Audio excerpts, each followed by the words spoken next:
हमारे बीच में अब जो जेनजीज हैं और बहुत सारे लोग हैं जिनको लगता है कि हिंदू पद्धति में बताई हुई बातें हैं, लिखे हुए ग्रंथ, ये सब बेमानी है, इसका कोई औचित्य नहीं है। तो क्योंकि हमने नौ ग्रहों की एक लाइन में बात की और एस्ट्रोलॉजी में भी ये ग्रह तो वहीं रहते हैं, ये बाकी राशि जगह बदलती रहती है। राशि इज अ एड्रेस, ठीक है, वो एक पता है, ठीक है। ग्रह इन एड्रेसेस में चेंज होते रहते हैं। उस टाइम पे जब टेलीस्कोप नहीं थे तो एक रोज़ ऐसा आया इस दुनिया में कि नासा ने एक बड़ा सा टेलीस्कोप बनाया और दुनिया को बताया कि भाई सन बीच में है, उसके आसपास 9 प्लैनेट्स घूम रहे हैं। वो 9 प्लैनेट्स और ये सन को मिला के जो एक वर्ड हम दे रहे हैं वो है सोलार सिस्टम।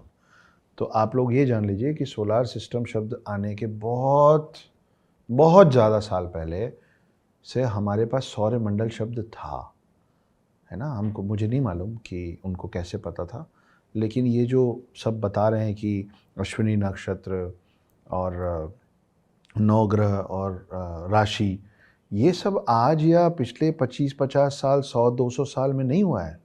ये कई हज़ार साल पुराना साइंस है हमारा, जिसको अब आप और मैं नहीं समझते हैं। ऐसे कुछ विद्वान हैं जिनको समझ में आता है, मुझे नहीं आता है। मैं इनके साथ इसलिए नहीं बैठा हूँ कि ये पूछें और मैं बताऊँ। हम इसलिए भी बैठे हैं कि 2 चीज़ें मुझसे इनको मिले और 20 चीज़ें मैं इनसे आज लेके जाऊँगा। तो प्लान ये है मेरा, हिडन हिडन हिंदू के ऑथर का हिडन एजेंडा ये है आज का।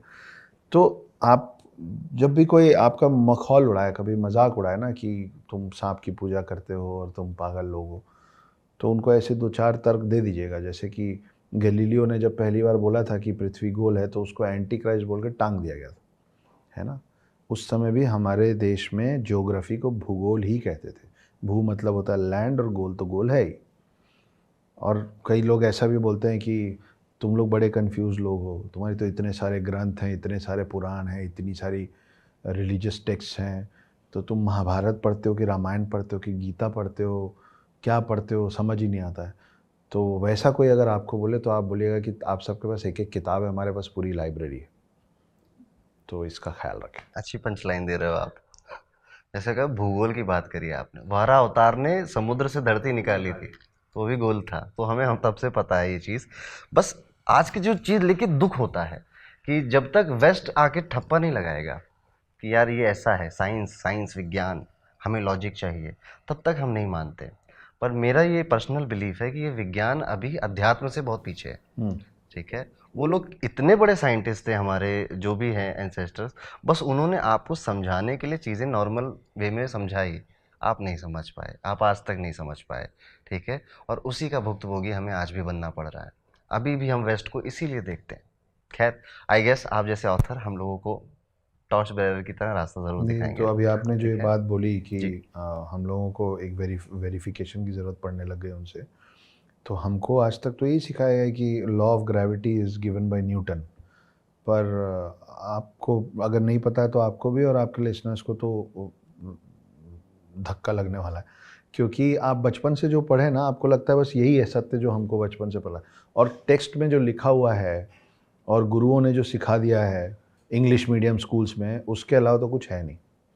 तो मैं आपको बता दूं कि न्यूटन्स लॉ ऑफ ग्रेविटी जिस रोज़ बोला गया था, न्यूटन्स लॉ ऑफ ग्रेविटी, जब न्यूटन आए और उन्होंने ये लॉ ऑफ ग्रेविटी दी, उसके 1000 साल पहले एक शख्स थे जिनका नाम था ब्रह्मगुप्त। उन्होंने अपनी पूरी किताब लिखी और उसमें उन्होंने 3 लाइन लिखी। उन्होंने लिखा कि जैसे पानी का काम है शीतलता प्रदान करना, जैसे अग्नि का काम है चीज़ों को भस्म करना, वैसे ही पृथ्वी का, लैंड का काम है हर चीज़ को अपने प्रति आकर्षित करना। वो मर गए। उसके 500 साल बाद एक और आया, उनका नाम था भास्कर टू।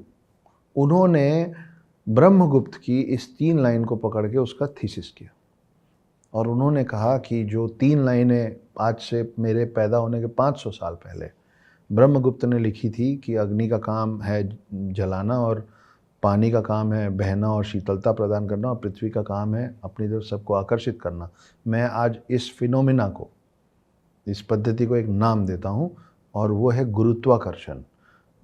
भास्कर टू मर गए, उसके 500 साल बाद न्यूटन अंकल पैदा हुए थे, लेकिन आपको और मुझे क्या मालूम है, हमको वैलिडेशन की आदत है